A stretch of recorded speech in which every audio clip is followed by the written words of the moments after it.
తెలుగువాడు ఎక్కడున్నా సరే ఈ సారును గుర్తుపట్టని వాడు తెలుగువాడు ఎవరు లేరు. ప్రతి ఒక్క తెలుగు వాళ్ళ ఇంట్లో వీరి పేరు ఉంటుంది, వీళ్ళ పుస్తకం ఉంటుంది.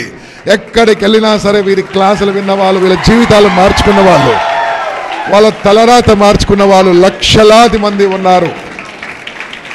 మిత్రులారా, I invite with your applause my Guru Dr. Pattabhiram sir.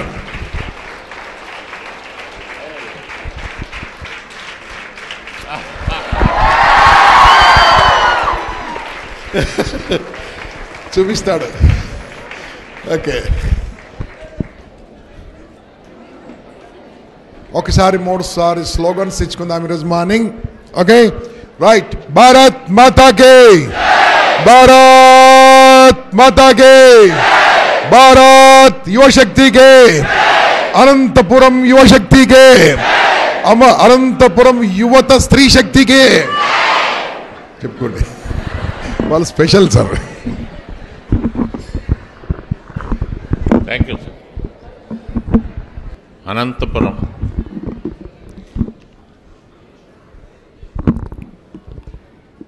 అనంతపురంలో ఈ ఇంపాక్ట్ కార్యక్రమానికి విచ్చేసిన విద్యార్థులకు, స్పాన్సర్ చేసిన పెద్దలకు, ఇంపాక్ట్ని తన భుజం మీద వేసుకుని దిగ్విజయంగా కార్యక్రమాలను నిర్వహిస్తున్న సోదరుడు గంప నాగేశ్వరరావుకి, ఈ కార్యక్రమానికి విచ్చేసిన ఇతర ట్రైనర్స్కి, జర్నలిస్టులకి అందరికీ ఒక వారం రోజుల ఆలస్యమైన నూతన సంవత్సర శుభాకాంక్షలు, సంక్రాంతి శుభాకాంక్షలు.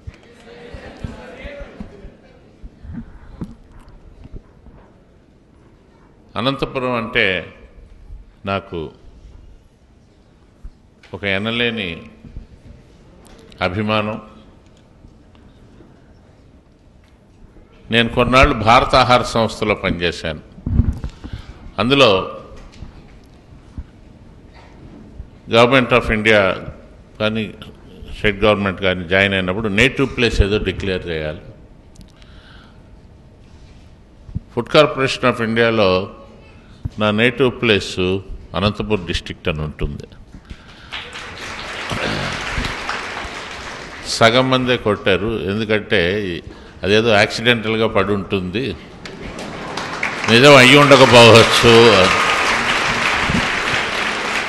మా father after retirement as chief engineer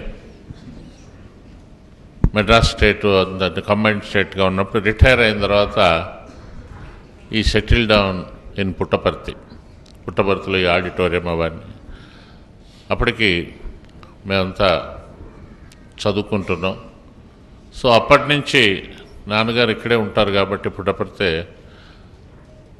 70 నుంచి Puttaparthi almost every year 2 times 3 times రావడం జరిగింది. సో అందుచేతే మేమంతా కూడా మా ఎల్టీసీ పర్పస్కి, మిగతా వాటికి స్వగ్రామం, ప్రశాంతి నిలయం, అనంతపురం డిస్ట్రిక్ట్ అని. సో ఈ కారణాల వల్ల నాకు అనంతపురం అంటే ఒక ఎమోషనల్ అటాచ్మెంట్ ఉంది. అనంతపురంలో ఈ రోజుని ఈ కార్యక్రమం ఉంది అని గంపా గారు చెప్పినప్పుడు నాకు మహదానందం అయింది. ఎందుకంటే నా స్వగ్రామంలో ఇది జరుగుతుంది అన్నంత ఆనందం. ఎందుకంటే ఇక్కడ ఈ రకమైన అవేర్నెస్ పెరగాల్సిన అవసరం ఉంది. మనకెన్నో అవకాశాలు ఉన్నాయి, మనం ఎన్నో అద్భుతాలు మనం చేయగలం. కానీ మనకి ఆ ఛానల్స్ తెలుసుకోవాలి. ఆ ఛానల్స్ తెలుసుకుని కేవలం డిగ్రీలు ఉంటే సరిపోదు, డిగ్రీతో పాటు నైపుణ్యాలను పెంచుకోవాలి. ఈ నైపుణ్యాలు ఉన్న రోజునే ప్రపంచంలో మీరు ఎక్కడికి వెళ్ళినా కూడా మీరు అద్భుతాలు చేస్తారు. అలా గుర్తించిన వాళ్ళు అనంతపురంలో జిల్లాలో, రాయలసీమలో వేళ్ల మీద లెక్క పెట్టేవాళ్లే ఉన్నారు. కానీ వేలల్లో తయారవ్వాలి. ఉదాహరణకి మరి మన అనంతపురంలో ఒక పల్లెలో జన్మించిన సత్య నాదేళ్ల ఈ రోజుని మైక్రోసాఫ్ట్ CEO అయ్యాడు ఆయన. ఈ రోజున ప్రపంచం అంతా ఏం చెప్పినా ఈ అద్భుతమైన వ్యక్తులు ఎవరైనా కావాలి అంటే ఇండియా వైపు చూస్తున్నారు వాళ్ళు. ఇప్పుడు ప్రపంచం అంతా అనే మాట ఒకటే, సత్యం, శివం, సుందరం, ఇంద్ర అండ్ సూరి అంటున్నారు. ఈ 5గురు 75% మార్కెట్కి CEOలు అండి. సత్యం సత్యానాదేళ్ల, శివం శివనాడార్ HCL CEO. ఒకప్పుడు మనం కంప్యూటర్స్ కావాలి అంటే మలేషియా, కొరియా చిన్న చిన్న దేశాల నుంచి వస్తుంటే ఈ యువకుడు చాలా డిస్టర్బ్ అయ్యాడు. కోయంబత్తూరు దగ్గర కుంభకోణం అనే చిన్న ఊరు, సర్ సివి రామన్ ఊరు.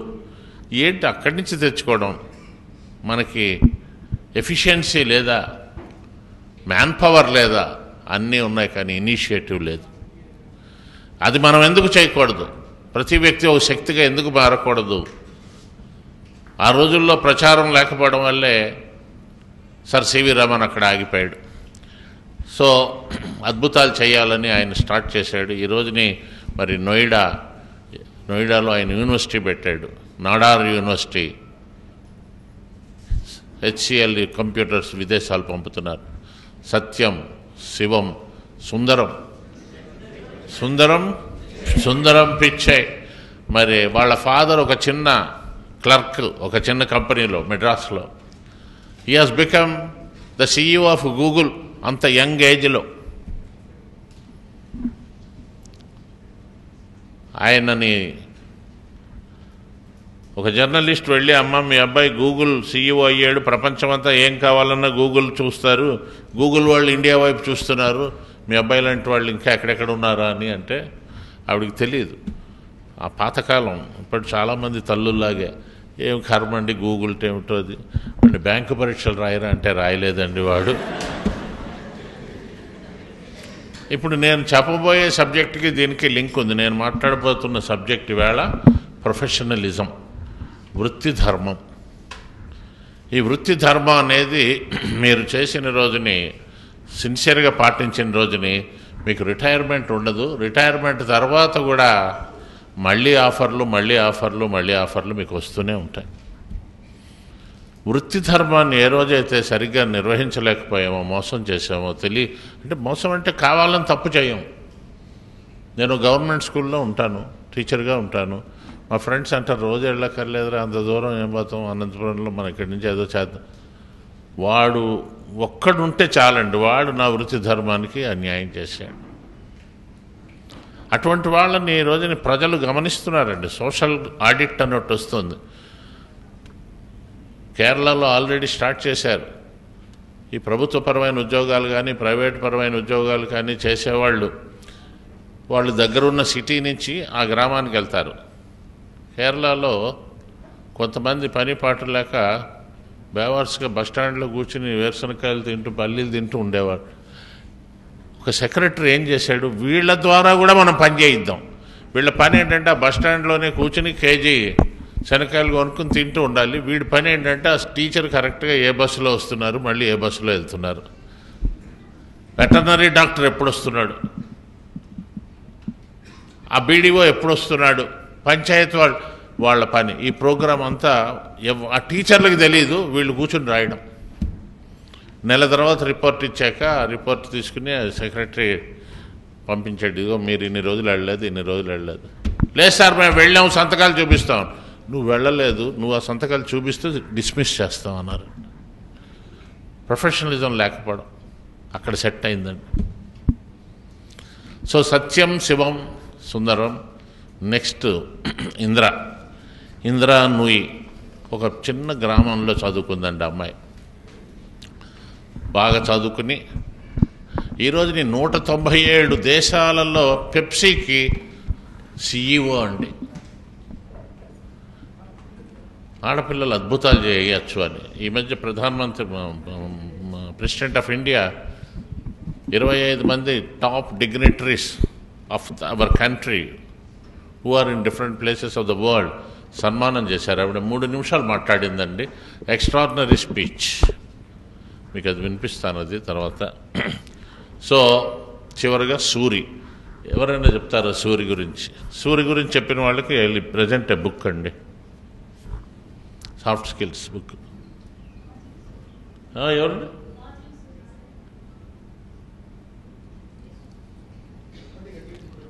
గట్టిగా చెప్పండి, గట్టిగా చెప్పి తీసేసుకోండి. ఏంటైనా రండి, కమాన్. పేరు కరెక్ట్గా చెప్పారు. రండి రండి.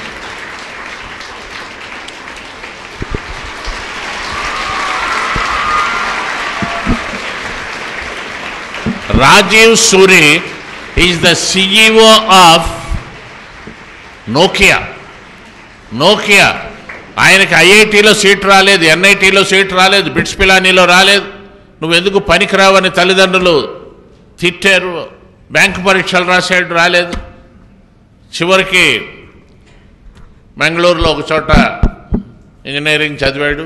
ఆ తర్వాత నోకియాలో చేరాడు. ఈరోజు నోకియాకి CEO. ఆయన కింద వేలాది మంది IITians, NITians all over the world పనిచేస్తున్నారు. అమ్మా, మీకు ఇది తెలుగు బుక్ ఏమన్నా, ఇంగ్లీష్ బుక్ ఏమన్నా? శబాష్ శబాష్. మారిపోయారు, చిన్నప్పటి నుంచి చదువుతున్నారు. థ్యాంక్ యూ వెరీ మచ్ అమ్మా. నమస్కారం సార్. All the best. అప్పుడప్పుడు అలా పేపర్ చదవడం వల్ల చూడండి ఆవిడకి గుర్తుంది. Rajiv Suri is the CEO of some American company. But ఎందులోనో పని చేస్తున్నాడో తెలియదు. పేపర్ ఒక్కోసారి ఒక IAS ఎగ్జామ్ కావచ్చు, ఒక బ్యాంక్ ఎగ్జామ్ కావచ్చు, ఒక్క ప్రశ్న మనకి హింట్ ఇచ్చినా దే విల్ సెలెక్ట్. నాకు తెలియదండి ఎవరండి అయినా అన్నాం అనుకోండి, వాళ్ళు they are not in touch with the papers అన్న.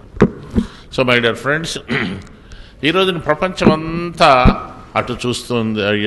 ఒకప్పుడు యూరోపియన్ కంట్రీస్ లేకపోతే జర్మనీ అటు చూసేవాళ్ళు ఇప్పుడు ఇండియా వైపు చూస్తున్నారు. ఇండియన్స్ ఎక్స్ట్రాడినరీ ఇంటెలిజెన్స్ ఉంది, కానీ కొంచెం ప్రొఫెషనలిజం మనకి తక్కువగా ఉందని వాళ్ళు తెలుసుకున్నాక మన ఉన్న వాళ్ళని గైడ్ చేయబట్టి ఇప్పుడు ఈ రోజుని ఎక్కడ ఏ ఉద్యోగం ఉన్నా first they look for Indians. Singapore వాళ్ళని తీసుకుంటున్నారు, ఫిలిప్పీన్స్ వాళ్ళని తీసుకుంటున్నారు, కొరియా వాళ్ళని తీసుకుంటున్నారు, మలేషియా, థాయిలాండ్, ఇండోనేషియా, వీళ్ళందరినీ అమెరికాలో వాళ్ళు తీసుకుంటున్నారు. ఇండియా వాళ్ళని ఎందుకు తీసుకోవటం లేదు అని కొందరు మేధావులు ఆలోచించి ఇండియన్స్ చాలా కష్టపడతారు, కానీ వాళ్ళకి ప్రొఫెషనలిజం లేదు. ప్రొఫెషనలిజం అంటే వృత్తిలో నైపుణ్యంతో పాటు ఆనెస్టీ. మీకు చూపిస్తా అంటే వృత్తి నైపుణ్యంలో ఏమేమి అవసరమని. వృత్తి అంటే మీరు రేపు చెయ్యబోయే ఉద్యోగం కాదండి. ఇప్పుడు మీరు విద్యార్థి, this is also a profession. విద్య కోసం అర్థించడానికి మీరు వచ్చారు. మీరు ఇది కూడా నిజాయితీగా ఉన్నప్పుడే డెఫినెట్గా మీకు ఉద్యోగాలు వరుసగా వస్తాయి. ఏదో రకంగా పాస్ అయిపోదాం. ఇప్పుడు ఈ రోజున అద్భుతమైన పుస్తకాలు ఉన్నాయి. ఇప్పుడు మన ఉద్యోగ విజయాలు వాళ్ళు ఉన్నారు, వాళ్ళు ఎంత సర్వీస్ చేస్తున్నారంటే ఇటు క్వశ్చన్ బ్యాంక్స్ ఆన్సర్స్తో పాటు మెంటల్గా మీరు ఎలా ప్రిపేర్ అవ్వాలనేది సైకాలజీ టుడే అనే పత్రికని ఆయన తీసుకుని దాన్ని అద్భుతంగా తీర్చిదిద్దుతున్నారు. ఇన్ని రిసోర్సెస్ మీ జనరేషన్కు ఉన్నాయి. మరి ఆ రోజుల్లో రాజీవ్ సూరి కానీ లేదా సత్యానాథ్ ఎళ్ళకి కానీ వీళ్ళెవరికి ఏం లేవు. ఆ రోజుల్లో ఏదైనా ఉంటే ఒక బుక్ ఉండేది, how to stop worrying and start living and how to influence your friends. Both the books were written by Dale Carnegie. ఈ రోజున ఎంత సప్లై చేస్తున్నారు అండ్ లోయెస్ట్ కాస్ట్. ఇవి చదివి కూడా ఇవి ఉండి కూడా చదవని వాళ్ళు జీవితంలో చిన్న స్థానాల్లోనే ఉండిపోతారు. నెక్స్ట్ జనరేషన్ వాళ్ళు అద్భుతాలయ్యి మీకు బాసలు అవుతారు. ఈ రోజుని ఇంపాక్ట్ కార్యక్రమం ఇక్కడ పెట్టడం అనేది ఇట్స్ ఎ బ్లెస్సింగ్. ఆలోచించాలి, ఎందుకంటే మన జిల్లాలో ఇది రావడం, దీని ద్వారా ఈ రోజుని ఇంతమంది మీకు ట్రైనర్స్ వచ్చి మాట్లాడటం అనేది you have to make use of every speech. రాసుకోవాలి. నేను వేరే ఊర్లలో ఇట్లాంటి ప్రోగ్రామ్స్ చూసినప్పుడు టక్క టక్క టక్క రాస్తూ ఉంటారు. ఇక్కడ నాకు ఇద్దరే కనపడ్డారండి రాసుకుంటున్నవి.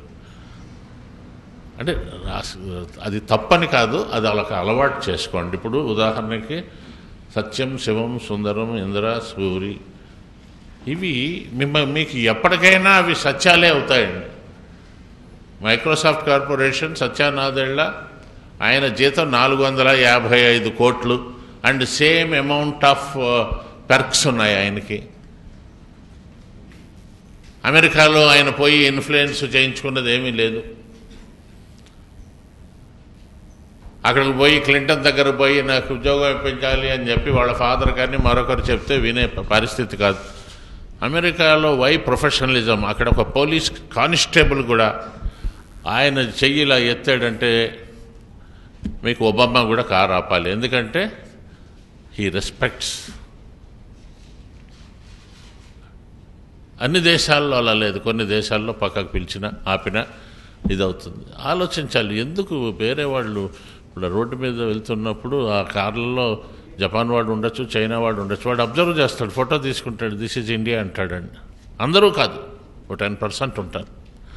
నేను మిమ్మల్ని ఈరోజు నీ ప్రొఫెషనలిజం గురించి మాట్లాడడానికి ముఖ్యమైన కారణం ఏంటంటే ఇండియాకి ఆల్రెడీ టాలెంట్ అయితే ఉంది అనే ఒక విషయం ప్రజలకు తెలిసింది ఇతర దేశాల వాళ్ళు.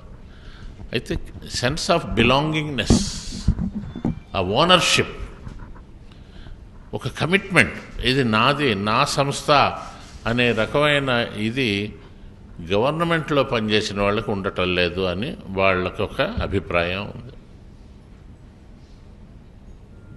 గవర్నమెంట్ జాబ్ కోసం పగలు రాత్రి కష్టపడి సంపాదించే వాళ్ళు ఎందుకు చేస్తున్నారు అంటే 2 కారణాలు. ఒకటి, ప్రశాంతంగా ఉంటుంది, రిటైర్మెంట్ ఉంటుంది, పెన్షన్ వస్తుంది. బట్ దేర్ బై అతను he will be comfortable, he only will be comfortable. But private దాంట్లోకి వెళ్ళిన వాడు, చిన్న స్థాయి నుంచి పెద్ద స్థాయికి వెళ్ళిన వాళ్ళు ఉన్నారు. అతను he will be a job giver. అవకాశాలు లేవు, మా వాళ్ళు ఎవరు లేరు, మనవాళ్ళు లేరు, ఇక్కడ కులాలు మతాలు ఇవి ఎప్పుడు ఉండేవి. టాలెంట్ ఉంటే ఎవరిని ఆపలేడండి. ప్రొఫెషనలిజం మీరు చూపించగలగాలి. దువ్వూరు సుబ్బారావు గారు ఉన్నారు. ఆయన 10th క్లాస్ దాకా excellent student. He got extraordinary marks, right.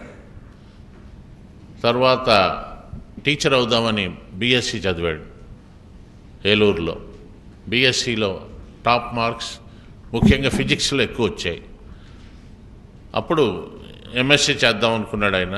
ఈలోగా somebody suggested him, MSc physics IIT కాన్పూర్లో చెయ్యి, అక్కడ చేస్తే అవకాశాలు ఉంటాయని. ఊరికే అప్లికేషన్ పడేశాడు. He was the topper. వెంటనే అది అవగానే అక్కడ మళ్ళా గోల్డ్ మెడల్స్ వచ్చాయి. ఎందుకో ఆయనకు అనిపించింది, నేను ఎందుకో ఇందులోకి వచ్చాను, నాకు ఎకనామిక్స్ అంటే ఇష్టం. నాకు అందరూ తిట్టారు, యూఆర్ ఎ క్రేజీ గాయ్ అని.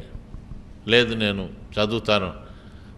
ఆ రోజుల్లో ఇండియాలో ఈవెన్ ఇప్పుడు కూడా మీరు ఏదైతే డిగ్రీ చేశారో పీజీ అందులో చేస్తే అవకాశం ఉంది, పిహెచ్డీ చేయాలన్నా అందులోనే. కానీ ఒక్లహామా యూనివర్సిటీలో అమెరికాలో మీరు ఏ పీజీకైనా అపేర్ అవ్వచ్చు. ఆ ఎంట్రన్స్ ఎగ్జామ్ పాస్ అయితే ఎకనామిక్స్ రాశాడు, పాస్ అయ్యాడు, ఎంఎస్ అయిపోయింది, పీజీ అయిపోయింది, పిహెచ్డీ చేశాడు. ఎక్స్ట్రాడినరీగా తనకు అందులో ప్యాషన్ ఉందని తెలిసిపోయింది అతనికి. ఎస్, నేను I will be an excellent economic student. అది అవగానే he came back to India. India వచ్చాక ఉద్యోగం రాలేదు. ఎందుకంటే వాళ్ళు ఒకటే అన్నారు, you are neither a science person or economist. నువ్వు ఫిజిసిస్ట్ కాదు, నువ్వు ఎకనమిస్ట్వి కాదు. అప్పుడు ఐఏఎస్కి వెళ్ళాడు. ఫస్ట్ టైం ఆంధ్రప్రదేశ్లో ఆల్ ఇండియా లెవెల్లో ఐఏఎస్ టాపర్ దువ్వూరు సుబ్బారావు గారు 1966. అంటే ఈ నాలెడ్జ్ ఏది వేస్ట్ అవ్వలేదు ఆయనకి. న్యూస్ పేపర్లు చదివినా, రేడియో విన్నా, ఏది వేస్ట్ అవ్వలేదు. He was the topper and very successful person. అన్ని డిస్ట్రిక్ట్స్ చేశారు. తర్వాత రిజర్వ్ బ్యాంక్ గవర్నర్ అయ్యాడు. అండ్ దే ఎక్స్టెండెడ్ అగైన్, మళ్ళీ రిజర్వ్ బ్యాంక్ మళ్ళీ ఎక్స్టెండ్ చేశారు. థర్డ్ ఎక్స్టెన్షన్ లేదు కాబట్టి ఆయన, and he's a walking encyclopedia. ఆయనను మనం చూస్తుంటే ఎంత సామాన్య మనిషిలాగా ఉంటాడంటే, ఆయన కోటిలో సామాన్లు కొనుక్కోవడానికి వస్తాడు, ఆయన వైఫ్ బజార్లో. ఆలోచించండి. మీరంతా వినే ఉంటారు, అంటే ప్రొఫెషనలిజంకి ఒక మచ్చు తునక. అంటే మీరు ఏ ప్రొఫెషన్లో ఉన్నా, మీరు లాయర్ కావచ్చు, ఇంజనీర్ కావచ్చు, డాక్టర్ కావచ్చు, ప్రొఫెసర్ కావచ్చు, స్టూడెంట్ కావచ్చు, వంకాయలు అమ్మేవాళ్ళు కావచ్చు, చివరికి శవాలు కాల్చేవాళ్ళు కావచ్చు. శవాల ఖననం చేసే మహదేవ అనే వ్యక్తి గురించి ఈ మధ్య చాలా ఎక్స్ట్రాడినరీ ఆర్టికల్స్ వచ్చాయి. ఎంతమంది చదివారండి? చేతులు ఎత్తారు. అసలు అన్అజ్యూమింగ్ పర్సనాలిటీ అండి మహదేవ అనే అతను. ఈ ముద్దనహళ్ళి ఆ ఏరియాలో ఉండేవాడు. వాళ్ళ అమ్మతోటి ఏవో గొడవలు వచ్చి వాళ్ళ అమ్మ వీడు చిన్నపిల్లవాడుగా ఉన్నప్పుడే బెంగళూరు తీసుకెళ్ళిపోయింది. బెంగళూరులో ఏదో అక్కడ ఇక్కడ ఆ పనులు చేస్తూ ఉండేది. ఆమె పని మనిషిగా వచ్చిన డబ్బుతో ఏదో అరుగు మీద కూర్చుని తినేవారు. ఒకరోజు తల్లి సిక్ అయింది. వీడికి అప్పుడు 10 ఏళ్ళు. సిక్ అయితే హాస్పిటల్లో అడ్మిట్ చేశారు. ఆ హాస్పిటల్కి వెళ్ళేవాడు, వచ్చేవాడు. బట్ అతనికి అక్కడ తిండి పెట్టేవారు కదా, ఇతను బయట అక్కడ అడుక్కునేవాడు. తర్వాత అతను అలా తిరుగుతుంటే ఒక రోజున ఎవరో చెప్పారు, మీ అమ్మ చచ్చిపోయిందిరా అని. చచ్చిపోవడం అంటే ఏంటో వీడికి తెలియదు. చచ్చిపోతే ఏం చేస్తారు అని తీసుకెళ్ళారా, వాళ్ళే హాస్పిటల్లో వాళ్ళు ఎక్కడ తీసుకెళ్ళి కాల్ చేశారు. అగమ్య గోచరం, ప్రపంచం తెలియదు, ఏమీ తెలియదు. అయ్యో అలాగా అన్నాడు. అమ్మ బెడ్ పక్కనున్న కొంతమంది పేషెంట్లు 4 డబ్బులు కలెక్ట్ చేసి, నువ్వు మీ ఊరు వెళ్ళిపో, అక్కడ ఏదైనా పని చూసుకోని. నాకు మా ఊరు అనేది ఏం లేదు, నేను చిన్నప్పుడే వచ్చేసాను, నాకు ఇక్కడే మీరే నాకు ఆత్మీయుల్లా ఉన్నారు, మీ దగ్గరే ఉంటాను, మీకు పనులు చేసి పెడతాను, నేను బయటికి వెళ్ళి చేయడం అది ఇది, మీరు నాకు కొంచెం తిండి పెట్టాడు. అలాగా అక్కడ 5 ఏళ్ళు 6 ఏళ్ళు పెరిగాడండి. ఆ హాస్పిటల్లో ఒక తోటిలాగా, ఒక వార్డు బాయ్ లాగా, ఒక అన్ని పనులు చేస్తూ ఉండేవాడు. 17 ఏళ్ళ వయసులో ఒకసారి 2 పోలీసులు వచ్చి, వీళ్ళు హాస్పిటల్లో పనిచేయడం అది వాళ్ళకి తెలుసు, ఉద్యోగం కాదని కూడా తెలుసు, మా దగ్గర ఒక శవం ఉంది, ఒక అనాథ శవం, దీన్ని నువ్వు తీసుకెళ్ళి ఖననం చేస్తావా, నువ్వు శ్మశానంలో దీన్ని ఇది చూడాలి, 200 రూపాయలు ఇస్తామని. ఆ అబ్బాయి అంతవరకు 100 రూపాయల నోటు చూడలేదు.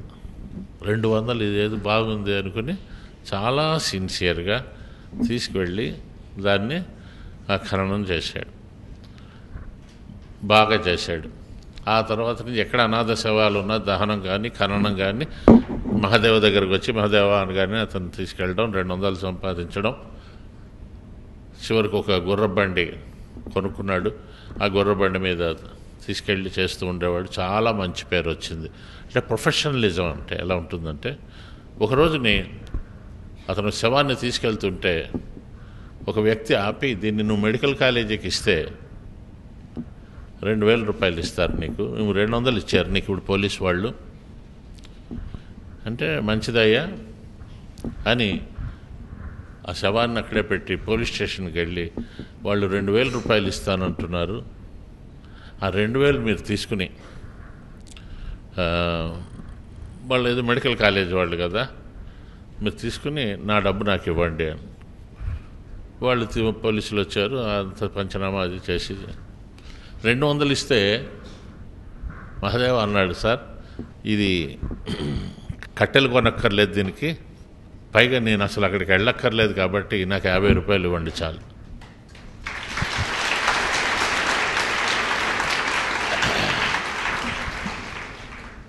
అతని పేరు ఎంత మారుమోగిపోయిందంటే, ఒకసారి పాపం అతని గుర్రం చచ్చిపోయింది. ఆ ఊర్లో అందరూ కలిసి డబ్బులు చందాలు వేసుకొని అతనికి ఆటో కొనిచ్చారు, తెల్ల ఆటో. అంటే ప్రొఫెషనలిజం అంటే మీరు చేసే ఉద్యోగమే కాదండి. As a father, as a mother, as a son in law, as a daughter in law, ఆ నైపుణ్యం ఆ వృత్తిలో ధర్మాన్ని మీరు పాటించాలి. నన్ను కన్నారు కాబట్టి అమ్మా నాన్నలు నన్ను చచ్చిన నాకేం కావాలంటే చదివించాలి, బండి కొనివ్వాలి. అలా తీసుకుని ఒళ్ళు మదం ఎక్కి నిన్ను చూడండి, ఒక బార్ 31 డిసెంబర్ వెళ్ళి ఒక బాగా డబ్బున్న వ్యక్తి, రాజకీయంగా పలుకుబడి ఉన్న వ్యక్తి హోటల్కి వెళ్ళి రాత్రి 12:30కి ఏదో అడిగట్టది, వాళ్ళు ఏదో ఇచ్చే డబ్బులు ఇవ్వమంటే ఇవ్వలేదు. అక్కడ ఉండే ఆ వర్కర్ అండి, యూపీ నుంచి వచ్చిన వర్కర్, వాడు ప్రొఫెషనలిజం. వాడన్నా డబ్బులు ఇవ్వాలి, నువ్వు నేను ఇవ్వను అని కారు ఎక్కితే కారుకి అడ్డంగా ఉంటే వాళ్ళు ఆ కారును అలాగే తోలేసి వాడు పడితే దాన్ని శవాన్ని అట్లా చదివే ఉంటారు. నేను మాట్లాడితే ఏమన్నారంటే వాడు కర్నూలు అండి, వాడు అట్టాగే చేస్తారు. నాన్ సెన్స్ అండి అదంతా, ప్రజలు ఇట్టా చేస్తారు. మరి వివి లక్ష్మీనారాయణ గారు అలాంటి వాడు బెదిరింపులకు బెదిరాడు. ఆయన్ని ఎంతమంది బెదిరించారు? ఆయన ప్రాణాల మీదకి మెడ మీద కత్తి పెట్టినట్టుగా చేసినా కూడా ప్రొఫెషనలిజం అనేది ఆయన వదలకబట్టి ఇంతవరకు ఆయనకి ఈ నీరాజనాలండి ఎంత గొప్ప పేరు ఉందంటే ఆ ప్రొఫెషనలిజం ఆయన గౌరవించాడు. ఆయన పిల్లలు మీరు గుర్తుపెట్టుకోండి, మనం మంచి ధర్మంగానే ఉంటాం, సత్యంగానే ఉంటాం, ప్రేమగానే ఉంటాం, అహింస లేకుండా. బట్ మనతో చేరేవాడు వాడు ఒక్కడు చాలండి మన జీవితం నాశనం చేయడానికి. వాడు చెడ్డవాడని వాడికే తెలియదండి. తప్పలేదురా ఇవన్నీ మామూలు నడుస్తాయిరా అంటాడండి. మనకి కుటుంబానికి కొన్ని వాల్యూస్ మన తల్లిదండ్రులు మనకి నేర్పారు. బాబా కూడా అదే అంటారు, సత్యం, ధర్మం, శాంతి, ప్రేమ, అహింస, సేవాభావం, పరోపకారం, పరమత సహనం, ఇవే మీకు రక్షణ. వీటిని మించిన ఆయుధాలు మీకు లేవు. సో ఈ మహాదేవ కథ ఇంకా అవ్వలేదండి. మహాదేవకు ఆటో కొనిచ్చారు. అయితే ఎక్కడికి వెళ్ళినా అనాథ శవాలు ఉన్నా ఏమన్నా ఆ మార్చురీలో ఒకటి కుళ్ళిపోతుంటే అతన్ని ఫోన్ చేస్తే వచ్చేవాడు, అది ఐస్ గడ్డలు లాగేవాడు, దులిపేవాడు, చేసేవాడు. వాసన వస్తున్న తన డ్యూటీ దాన్ని తీసుకెళ్ళి ఆ శవాన్ని ఇచ్చేసి. అయితే ఏ స్థాయికి వెళ్ళాడంటే బెంగళూరు వాళ్ళంతా ఈయన ఆటో వాళ్ళ పెట్రోల్ బంక్కి వస్తే బంకులో మొత్తం ఆటో నిండా పెట్రోల్ పోసి దండం పెట్టి పంపించేవారు. ఒక్కళ్ళు డబ్బు తీసుకునేవారు.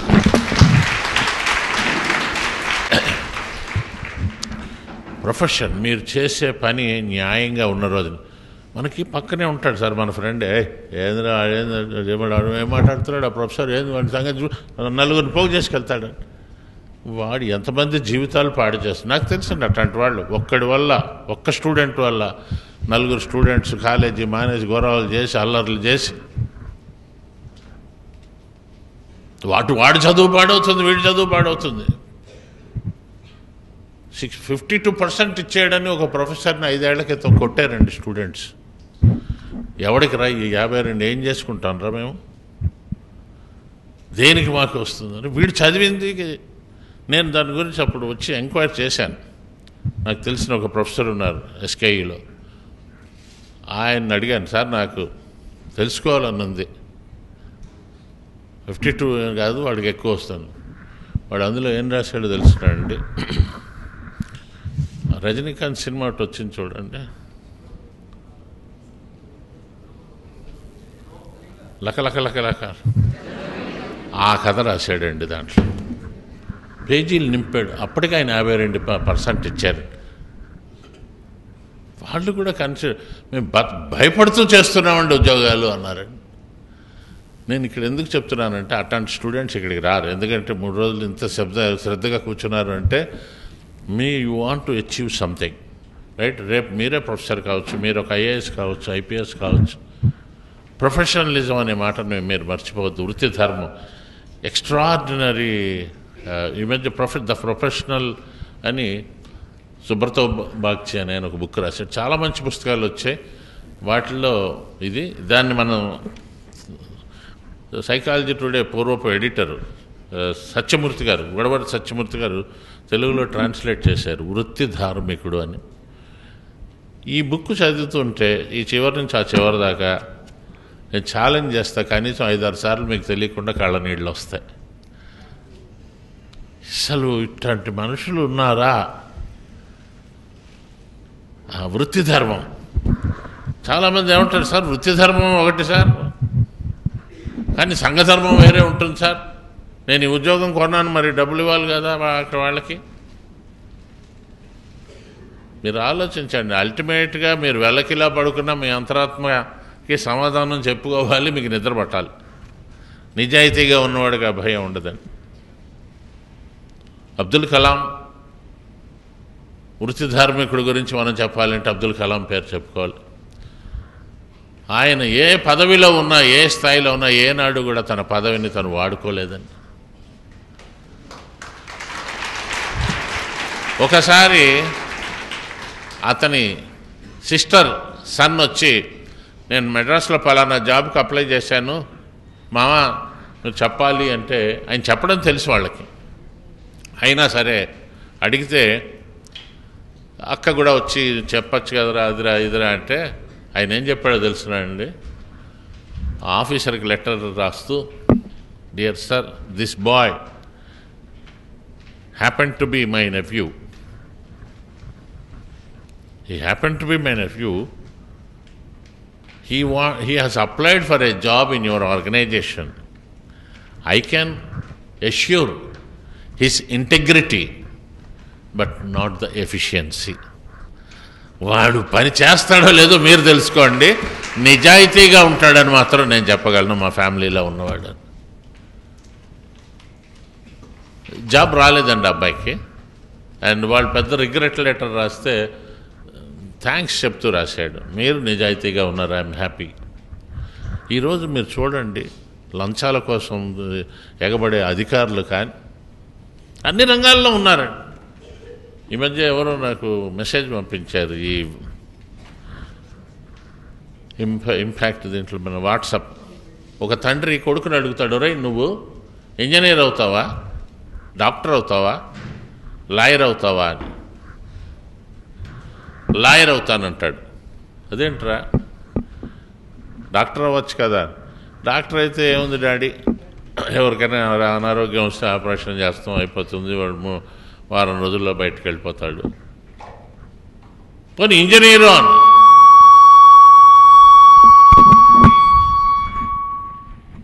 ఇంజనీర్ అయితే ఏముంది, ఒక బ్రిడ్జి కడతాం, ఓ సంవత్సరం 2. లాయర్ ఎందుకంటున్నావురా అని. డాడీ లాయర్ అయితే ఒక మనిషి తాగి కారు నడిపి ఒక మనిషిని హత్య చేసిన తర్వాత కారు డ్రైవింగ్ సీట్లో ఉన్నది అతనా మరొకడా అని తేల్చడానికి 13 ఏళ్ళు పడుతుంది. అందుకని నాకు లాయర్గా ఇష్టం. మీకు తెలుసు అది ఎవరి గురించి అన్నారు. 13 ఏళ్ల పాటు అతనికి వాయిదాల మీద డబ్బులు వస్తూనే ఉంటాయని. ఇక్కడ కూడా కరప్ట్ పీపుల్ కొందరు ఉన్నారండి. నిజాయితీగా ఉన్నవాళ్ళు ఉన్నారు. మహాత్మా గాంధీ నిజాయితీగానే చేశాడు, టంగుటూరి ప్రకాశం గారు చేశారు, తెన్నేటి పార్వతమ్మ ఇప్పుడు కూడా ఉన్నారు. బట్ నిజాయితీగా ఉన్నవాళ్ళ లైఫ్ ఎప్పటికీ కూడా ప్రజలు గుర్తుపెట్టుకుంటారండి, వాళ్ళని మర్చిపోరు. బులుసు సాంబమూర్తి పేరు ఎంతమంది విన్నారు? చేతులు ఎత్తండి. ఓ గ్రేట్. బులుసు సాంబమూర్తి గారు కాకినాడలో ఒక లీడర్. మహాత్మా గాంధీని ఫస్ట్ టైం కాకినాడ తీసుకొచ్చాడు ఆయన. ఆయన ప్రసంగిస్తుంటే గాంధీ గారు కూర్చున్నారు అందరూ. ఈలోగా ఆయన చాలా ఉధృతమైన ఇదిలో ఉన్నప్పుడు ఎవరో వచ్చి ఆ సీటు చివరిలో కూర్చున్న వాలంటీర్ దుర్గాబాయి దేశ్ముఖ్ ఆమెకి వచ్చి చెవిలో ఏదో చెప్పాడు.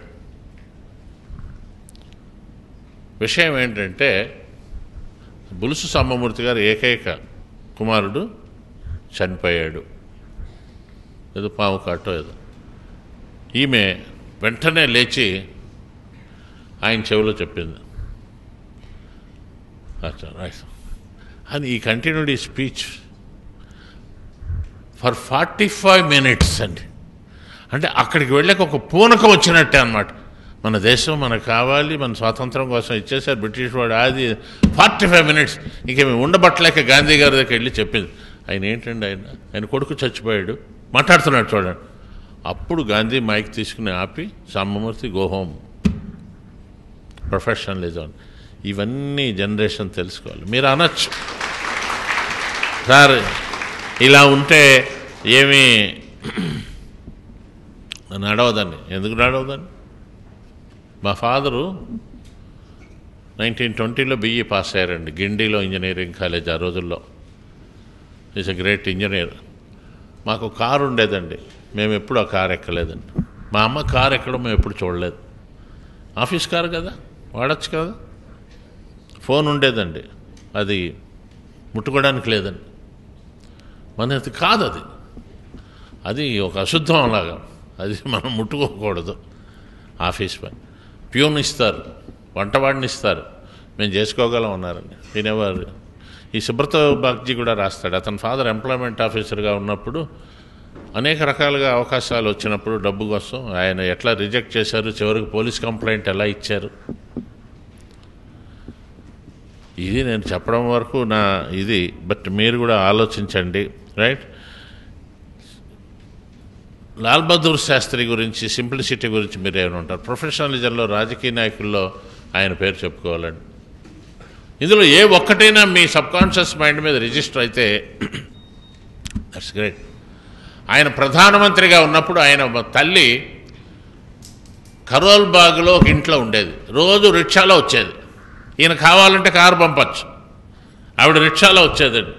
రిక్షాలో వచ్చాక కరోల్ బాగ్ నుంచి ప్రధానమంత్రి నివాసంకి వచ్చిన తర్వాత రిక్షా ఆగిన తర్వాత అక్కడి నుంచి ఒక మెసెంజర్ వచ్చి చెప్పేవాడు, ₹1, ₹1 కాయిన్ ఇవ్వచ్చు, అక్కడ ఉండే బాయ్ ఇవ్వచ్చు. కాదు, ఆయన దిగేవారు, జేబులోంచి రూపాయి తీసి ఆ రిక్షావాడి చేతిలో పెట్టారు. ఇది అక్షరాలా జరిగింది, ఇది అక్షరాలా జరిగింది. ఆలోచించండి, అది సింప్లిసిటీయా లేకపోతే ఫోటోలా? ఏవి ఆయన ఫోటోలు అంటే చికాకు పడేవాడు. ఎవరిని జర్నలిస్టులు వచ్చి ఒకసారి రోడ్లు ఊడుస్తుంటే జర్నలిస్ట్ వచ్చి ఫోటో తీసుకోమంటే, నువ్వు ఫోటో తీస్తే నేను ఇది చేయను, నువ్వు ఆ కెమెరా కూడా అక్కడ పడేసి వచ్చి చీపురు అందుకో అన్నాడండి.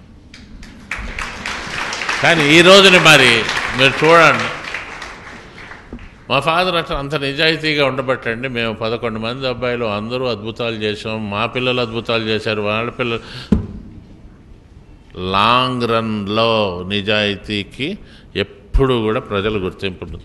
అన్యాయం చేసిన వాళ్ళు మీరు చూడండి, మన కళ్ళ ముందే వాళ్ళ పిల్లలు తప్పులు చేయడం, చివరికి ఎటు కాకుండా అవ్వడం జరుగుతుందండి. భగవంతుడు ఉన్నాడా లేదా ఇవన్నీ పక్కన పెట్టండి. ఎప్పుడైతే అక్రమంగా మనం ప్రజల్ని మోసం చేశామో, మనం ఈ జన్మలోనే దానికి తగ్గ ఫలితాన్ని అనుభవిస్తాం. ప్రొఫెషనలిజం అంటే ఏంటి? కనీసం ఇవి కొందరు రాసుకోండి. బుక్ లేని వాళ్ళు పక్క వాళ్ళ దగ్గర పేపర్ తీసుకోండి. Professional is not a label you give to your self, it's a description you hope others will apply to you. చాలామంది ట్రైనింగ్ ప్రోగ్రామ్స్ వినగానే వచ్చి అడుగుతూ ఉంటారు, సార్ నేను కూడా మీలా అయిపోవాలంటే ఎలా, మీలా వీరేంద్రనాథ్లా అవ్వాలంటే ఎలా, గంపాల అవ్వాలంటే, ఈయనలా అవ్వాలంటే ఎలా? గుర్తుపెట్టుకోండి, పుస్తకాలు చదివినంత మాత్రాన మనం ఏమీ అవ్వలేమండి. అబ్జర్వ్ చేయాలి, ప్లస్ మీకు మీరు రిహార్సల్స్ వేసుకోవాలి. అండ్ డెఫినెట్లీ రాబోయే తరంలో communications that's going to be more powerful weapon of 21st century. మీరు స్పీకర్ అవుతారా, టీచర్ అవుతారా, మోటివేటర్ అవుతారా, ట్రైనర్ అవుతారా, ఏది చేసినా మీకు ప్రపంచంలో గుర్తింపు ఉంటుంది. అయితే నేను ఇది అయిపోదామని అనుకుని ఒక ఫ్యాషన్గా టేకప్ చేయకుండా ప్యాషన్గా బలమైన కోరికతోటి దీన్ని చేయండి. ఈవెన్ నా వరకు నాకు ఎప్పుడు నేను ఇలా నిలబడతానని అనుకోలేదు. నాకు చిన్నప్పుడు ప్రాబ్లమ్స్ ఉండేవి, కాలు అవి విరగడం అవి. బట్ ఈ రోజు నేను ఇట్లా స్టేజ్ ముందు మాట్లాడతానని అనుకోలేదు. బట్ బలమైన కోరిక, నీళ్ళల్లో మునుగుతున్నవాడు పైకి రావడానికి ఎలా ప్రయత్నం చేస్తాడో అలా చేయబట్టి ఈరోజు మీ ముందు నిలబడ్డాను. మీ అందరి బ్లెస్సింగ్స్ తీసుకుంటున్నాను నేను. స్పీకర్కి ముఖ్యంగా ప్రొఫెషనలిజం, ఎథిక్స్ చాలా ఇంపార్టెంట్. మనం ఇంతసేపు మాట్లాడుకున్నదే. అండ్ ఇంటెగ్రిటీ అండి, ఇంటెగ్రిటీ చాలా అవసరం. ఇప్పుడు గంప ఒక అద్భుతమైన ప్రసంగం ఇచ్చాడు, నాకు చెప్పాడు, సార్ ఈ పాయింట్లు చెప్తున్నాను అని. నేను ఇక్కడికి వచ్చి ఆయన చెప్పేవన్నీ ఇప్పుడు నేను చెప్పాను అనుకోండి, తర్వాత ఆయన స్పీచ్ మేము ఎంత ప్రిపేర్ అవుతూ ఉంటే ఇన్నాళ్ళున్నా మాకు ఒక ప్రసవ వేదనే. డెలివరీ ఇప్పుడు ఈ రోజు దాకా కూడా నేను ఇట్లా రాసుకుంటూనే ఉంటాను. ఇవన్నీ నా ముందు వాళ్ళు చెప్పేశారు అనుకోండి, ఇంకేముంది నాకు. అది కూడా అన్ప్రొఫెషనలిజం అంటారు. నేను నా ఎక్స్పీరియన్సెస్ నేను ఒక కొత్త కోణంలో నేను చెప్పాలి. ఇప్పుడు యండమూరి వీరేంద్రనాథ్ ఉన్నాడు. యండమూరి వీరేంద్రనాథ్ పేరు చెప్పగానే నవలలు కానీ ఆ పత్రికల్లో వచ్చినప్పుడు తెల్లవారుజామున వెళ్ళి ఆ పేపర్ ఎప్పుడు వస్తుందో కొనుక్కున్న వాళ్ళు ఉన్నారు. మీకు తెలియదు, మీ ప్రీవియస్ జనరేషన్ ఆ తల్లిదండ్రులు ఎప్పుడు వస్తుందో, ఏమైపోతుందో, ఆ తులసిదళం లేకపోతే ఇంకోటి అట్లా అంత బాగున్నా జనం విపరీతంగా కొంటున్నా ఆయన నెలకు నవలు రాయలేదు. ప్రొఫెషనలిజం అంటే 1 year స్టడీ చేశాడండి ఆయన. చేతబళ్ళు బాణామతి, అప్పుడు నేను మెజిషియన్గా ఉండేవాడు. నేను ఫిషెస్ గురించి లేకపోతే డబ్బు గురించి, ఒక బ్యాంకర్ దగ్గర కూర్చోవడం, డబ్బు టు ది పవర్ ఆఫ్ డబ్బు, రౌడీలతో కూర్చున్నాడు. ఎన్ని వాళ్ళతో కూర్చుని వాళ్ళకి సంబంధించిన నవల రాసినప్పుడు, ఇప్పుడు మరణ మృదంగం మన చిరంజీవి పిక్చర్స్ అన్నీ హిట్ అవ్వడానికి మరణ మృదంగం కావచ్చు, డబ్బు టు ది పవర్ డబ్బు కావచ్చు, ఖైదీ కావచ్చు, వీరేంద్రనాథ్ కథలు ఆయన 1 year శ్రమించాడు. అతను ఎంత గొప్ప వ్యక్తి అంటే, తను చార్టర్డ్ అకౌంటెంట్, ఆంధ్ర బ్యాంక్లో చీఫ్ మేనేజర్గా ఉంటూ ఆ వృత్తికి నేను అన్యాయం చేస్తున్నాను, ఈ కథలు రాసుకుంటాను, హీ రిజైన్డ్. ప్రొఫెషనలిజం అంటే అది. చూడండి, 2 ఉద్యోగాలు 3 ఉద్యోగాలు చేసేవాళ్ళు ఉన్నారండి. ఒక్కటి గుర్తుపెట్టుకోండి, మీకు ఇప్పుడు తెలియదు, మీరంతా చిన్నపిల్లలు. I cross 65. నాకు తెలుసండి ఆనందం ఎప్పుడు వస్తుందంటే 60 తర్వాత మీరు గతంలో చేసిన పనులను బట్టి. అప్పుడు ఆ టైంకి అది బాగుందనిపిస్తుంది. తప్పు చేస్తే మీరు ఎవ్వరికీ సమాధానం చెప్పక్కర్లేదు, మీ అంతరాత్మ మిమ్మల్ని వేధిస్తుందండి. నువ్వు వాడిని ముంచావు, వీడిని ఇలా చేసావు, వాడిని ఇచ్చేసావు, ఇగో నీ కూతురికి అందుకే ఇలా అయింది, నీ కొడుకు ఇలా, ఎంతోమంది వచ్చి చెప్తారు. ఈ టైంలో మనకు అస్సలు తెలియదండి. కాబట్టి ముందు జాగ్రత్తగా ఉండండి. రెస్పెక్ట్ అండ్ ఆనెస్టీ, ఈ 4 ఏ ప్రొఫెషన్లో అయినా ముఖ్యం అండి. ప్రొఫెషనలిజం. ఈ రోజుల్లో ప్రొఫెషనలిజం అంటే కేవలం మీరు చేసే పనిలో సక్రమంగా చేయడమే కాకుండా you should also develop public speaking skills. 10 మంది ఇప్పుడు ఈ రోజుల్లో మంచి లైబ్రరీలో ఎన్ని పుస్తకాలు వస్తున్నాయండి. మీరు ఎక్కడ బుక్ ఎగ్జిబిషన్ అయినా వెళ్ళి మీరు బుక్స్ కొనండి. ఎడిటోరియల్స్, ఆ రోజు పుత్తూరు వెంకటేశ్వరరావు కానీ, ఏబికే ప్రసాద్ కానీ, నార్ల కానీ, శ్రీనివాస్ కానీ, నిన్న RK, open heart with RK, ఈ వాళ్ళు స్పీచెస్లో వాళ్ళు మాట్లాడుతున్నవన్నీ మనం అబ్జర్వ్ చేస్తే మనం we can become a good speaker. అంటే ప్రాక్టీస్ చేయాలి. ముందు ఇంట్లో అద్దం ముందు నిలబడి ప్రాక్టీస్ చేయాలి. నాలెడ్జ్ ఉన్న వాళ్ళందరూ స్పీకర్స్ కాదు, సాధన కావాలి. ఈ సాధన చేయాలి అంటే సిన్సియర్గా మీకు బలమైన కోరిక ఉండాలి. రైట్, స్టేజ్ మీద మాట్లాడడం ఒకటి నేర్చుకోవాలి. రైట్, ఇనీషియల్గా భయం ఉన్నప్పుడు ఒక పోడియం పెట్టుకోండి. అంటే ఇది పెట్టుకున్న వాళ్ళందరికీ భయం ఉందని కాదు, నోట్స్ రాసుకున్నాను నేను. ఇప్పుడు నాలాంటి నోట్స్ రాసుకోవాలి. నేను దీనికి ఒకటి తయారు చేశాను. అంటే ఇవి వివిధ ఇంటర్నేషనల్ బుక్స్లో నుంచి లేదంటే ఈ ఇంటర్నెట్లోంచి తీసి ప్రొఫెషనలిజంలో నేర్చుకోవాల్సినవి అప్లికాక్ అని పెట్టాను పేరు. అంటే ఏదో నాకు ఇదో సరదా అక్రోనిమ్స్ తయారు చేస్తూ ఉంటాను. యూనియన్ టెరిటరీస్ ఎన్ని ఉన్నాయని పిల్లలు కన్ఫ్యూజ్ అవుతుంటే, మా అబ్బాయి చదువుకునే రోజుల్లో చండీగఢ్ అంటుంటే వాడికి ఒకటి తయారు చేసి ఇచ్చాను. చండీ పాదాల అండ. చమ్ అంటే చండీగఢ్, డి అంటే ఢిల్లీ, పా అంటే పాండిచ్చేరి, దా అంటే దాద్రా నగర్ హవేలీ, లా అంటే లక్షద్వీప్, అమ్ అంటే అండమాన్స్, డా అంటే డయూ డామన్. ఇప్పుడు కాలేజీ స్టూడెంట్స్ ఎవరిని అడిగినా అక్కినేని నాగేశ్వరరావు కొడుకు పేరు చెప్తారు, మనోడి పేరు చెప్తారు, రెండో మనోడి పేరు చెప్తారు, రజనీకాంత్ అల్లుడి పేరు చెప్తారు, అమితాబ్ బచ్చన్ కోడల పేరు చెప్తారు, అక్బర్ మనోడి పేరు చెప్పలేరు. ఎందుకు చెప్పలేరంటే ఎప్పుడో ఒకసారి చదివారు. అందుకే అక్బర్ మనోడి పేరు గుర్తుపెట్టేవాడిని, భజన అని పేరు పెట్టాను. భజన, మొఘల్ సామ్రాజ్యం కింగ్స్. బి అంటే బాబర్, హెచ్ అంటే హుమయూన్, ఏ అంటే అక్బర్, జే అంటే జహాంగీర్. అట్లాగా అప్లికాక్